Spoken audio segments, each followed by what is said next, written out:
I've asked a question which has not been answered to date. That how can 10 to 15 white men sit on a table and make an agreement which 54 presidents and leaders cannot undo?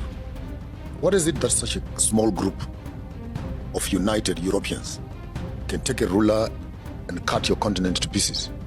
Here we are 63 years later talking about the African Union and Kwame Nkrumah's vision, Kambarage's vision, Kenneth Kaunda's have come and gone, Banda's have come and gone, Mugabe's have come and gone. And what makes it so sad is that during the liberation struggle, Tanzania becomes a home base for all of them. ANC, SWAPO, ZANU-PF, Frelimo, all of them, they were in the same camp. They all were agreeing as comrades, let's go back and liberate our countries. But immediately all of them go back to their countries. They've become enemies of each other. So are we only friends at war and we're enemies at peace? And if we can fail, therefore, as African governments in this deja vu of what we lost, over and above the culture that Chinua Achebe can echo, now we are talking about the loss of even the unity that became the fuel of our own independence. But King, let's trace it. In 1963, in Addis Ababa, the question of undoing Berlin was a live issue. And if you look at the early debates, there are those who said, let us undo the boundaries. And then it was examined, and they argued that if we started undoing the boundaries, there would be great conflict because the neo-colonizer is still with us.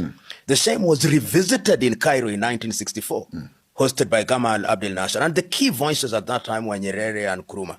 Nkrumah believed that these boundaries were temporary because Africa was going to unite anyway.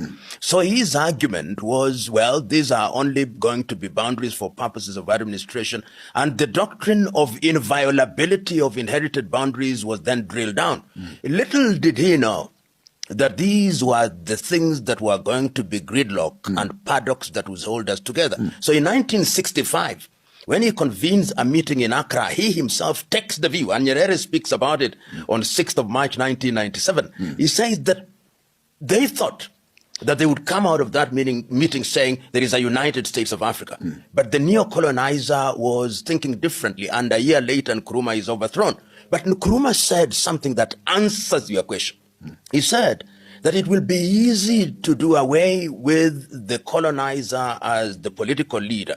We may even solve our economic problem, but there is something that happened to our minds. And that is going to take a little longer to deal with.